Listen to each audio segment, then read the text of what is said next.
Masih segar dalam ingatan janji keberlanjutan proyek pembangunan IKN yang diucapkan oleh pasangan calon pemenang kontestasi Pilpres 2024, Prabowo Gibran. Sebagai janji, pasangan yang memperoleh 96.214.691 suara ini juga menjadikan pembangunan IKN sebagai bagian dari visi misi mereka. Isinya, pembangunan IKN diharapkan dapat menjadi stimulus untuk pemerataan pertumbuhan ekonomi, menciptakan lapangan kerja, dan menggerakkan sektor-sektor ekonomi terkait seperti perumahan, infrastruktur, energi, transportasi, dan sektor penunjang lainnya. Tujuan kita, arah kita, Indonesia adil dan makmur. Gibran Rakabuming sebagai calon wakil presiden terpilih menyatakan bahwa proyek pembangunan IKN ini melibatkan investasi swasta. Bahkan, dirinya pernah menyebut investor diharapkan akan lebih banyak berdatangan setelah pemilu 2024 berakhir. Pembangunan IKN yang berkelanjutan. Ya, seperti yang kita tahu bersama, inisiasi pembangunan IKN di Penajam Pasir Utara ini merupakan salah satu langkah dalam pemerataan pembangunan nasional, lalu mengurangi ketidakseimbangan secara geografis dan ekonomi yang selama ini cenderung terfokus dan banyak tersebar di Pulau Jawa. Strategi ini dilakukan untuk mengatasi berbagai masalah kepadatan penduduk, juga kerusakan lingkungan yang banyak terjadi di Jakarta. Nah, beredar isu bahwa Oktober nanti pelantikan Prabowo Gibran sebagai presiden terpilih akan dilaksanakan di Ibu Kota Nusantara, Kalimantan Timur. Rencana tersebut diungkapkan oleh Menteri Pekerjaan Umum dan Perumahan Rakyat, Basuki Hadimulyono. Tentu, wacana ini digembar-gemborkan, mengingat status DKI Jakarta yang sudah bukan lagi sebagai ibu kota negara. Lalu, bagaimana dengan kondisi pembangunan IKN saat ini? Danis Hasumadilaga, sebagai Ketua Satgas Pelaksanaan Pembangunan Infrastruktur IKN mengatakan bahwa sejumlah infrastruktur dasar sedang dalam proses pembangunan tahap awal.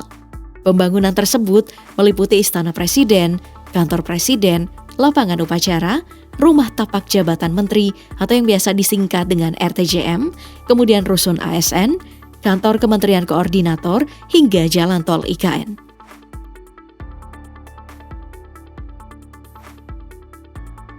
Selain isu akan dilaksanakannya pelantikan Presiden 2024 sampai 2029, proses pembangunan infrastruktur didorong lebih cepat. Hal ini dilakukan untuk memenuhi target pelaksanaan upacara peringatan HUT ke-79 tanggal 17 Agustus 2024 nanti. Salah satu sasarannya, yakni di kawasan inti pusat pemerintahan, adalah Jalan Sumbuh Kebangsaan yang menghubungkan kawasan Istana Presiden hingga Mangrove Eco Park melalui serial ruang terbuka. Seperti Plaza Seremoni, Plaza Bukit Bendera, Plaza Bineka, Science and Tech Park, Plaza Adi Budaya, Plaza Pertunjukan hingga Plaza Demokrasi. Sekretaris Perusahaan PT PP Persero Tbk Bahtiar Effendi melaporkan, Jalan Sumbu Kebangsaan sisi barat tahap pertama telah tuntas 100%. Sementara Jalan Sumbu Kebangsaan sisi barat tahap 2 baru mencapai 5,32%. Selain proyek jalan tersebut, PT PP Tbk ini juga bertanggung jawab pada 14 proyek lainnya. Proyek-proyek tersebut mencakup penyiapan lahan KIPP tahap 1 dan 2.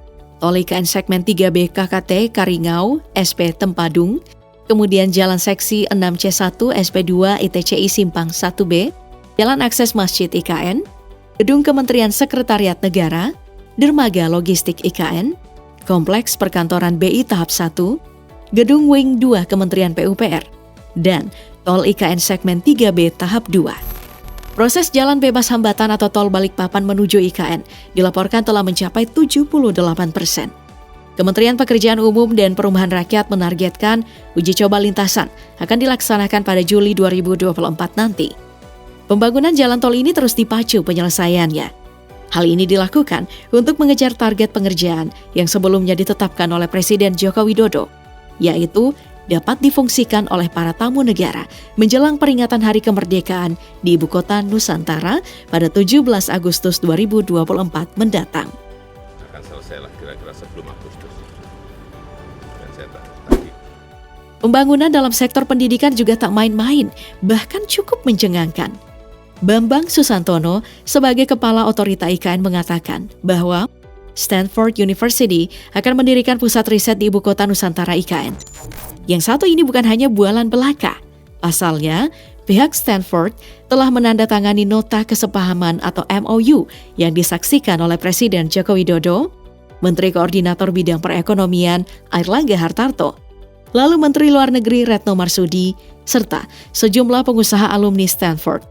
Selain MOU, juga disampaikan surat minat atau LOI sejak September 2023 kemarin.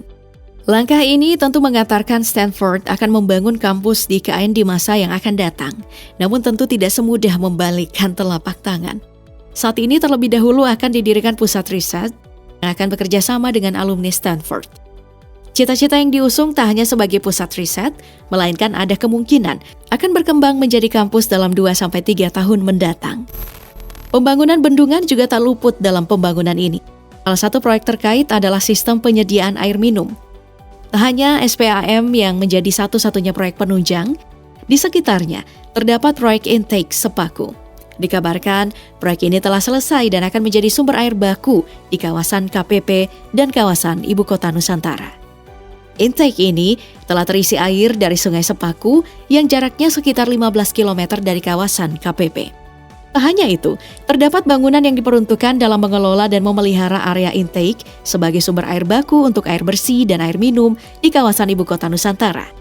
Di sekitarnya ada bendungan Semoy Sepaku yang telah selesai, serta beberapa embung yang akan digunakan sebagai sumber air baku untuk kebutuhan air di kawasan Ibu Kota Nusantara. Selain infrastruktur publik, juga dilakukan pembangunan 36 unit rumah menteri di IKN Nusantara. 36 unit tersebut digadang-gadang menelan biaya sekitar $0,5 triliun dan dibangun oleh kontraktor pelaksana PT Adikarya Tbk, Ciria Jasa Engineering and Management Consultant KSO, dan pengawas dari PT Yodya Karya dengan nilai kontrak sebesar Rp493 miliar. Kabarnya, rumah tapak jabatan menteri ini progresnya telah mencapai angka 83,94% dan saat ini telah masuk dalam tahap penyelesaian eksterior, interior, dan landscape. Proyek rumah dinas menteri ini ditargetkan akan selesai dan siap huni pada bulan Juli 2024 nanti. Pembangunan rumah tapak jabatan menteri didesain agar sesuai dengan kondisi topografi berkontur. Pernyataan ini disampaikan oleh Kepala Balai Pelaksanaan Penyediaan Perumahan Kalimantan II, Hujurat. Rumah tapak jabatan menteri ini terdiri dari 2 tipe rumah yang mengikuti kontur lahan, yaitu tipe upslope dan downslope. Sebanyak 25 unit dibangun untuk tipe upslope. Tipe rumah ini diperuntukkan bagi rumah jabatan yang berada di punggung bukit dengan elevasi belakang rumah lebih tinggi dibanding elevasi jalan. Sedangkan tipe downslope dibangun sebanyak 11 unit yang diperuntukkan bagi hunian yang berada di lereng bukit. Berbeda dengan upslope, elevasi belakang rumah lebih rendah daripada elevasi jalan. Tak hanya disesuaikan dengan kontur lahan, untuk meminimalisir cut and fill, rumah tapak jabatan menteri ini dibangun untuk responsif terhadap iklim dan bencana. Seluruh 36 unit ini dibangun di kawasan Persil 104 dan Persil 105. Di kawasan Persil 104 dibangun sebanyak 24 unit rumah dengan memanfaatkan lahan seluas 10,6 hektar. Sedangkan pada Persil 105 dibangun 12 unit rumah dengan lahan 9,1 hektar. Hunian para menteri ini tentunya lekat dengan fasilitas yang mewah. Sekelas rumah para menteri ini dilengkapi dengan sarana dan prasarana yang cukup lengkap. Fasilitas sosial dan umum, mebel yang dilengkapi sistem Smart Design Building dengan akses penuh pada internet. 36 unit tersebut memiliki 2 lantai. Lantai basement diperuntukkan kamar tidur supir, kamar mandi, dan ruang jaga. Lantai pertama difungsikan untuk area kedinasan, sedangkan di lantai kedua merupakan area privat keluarga.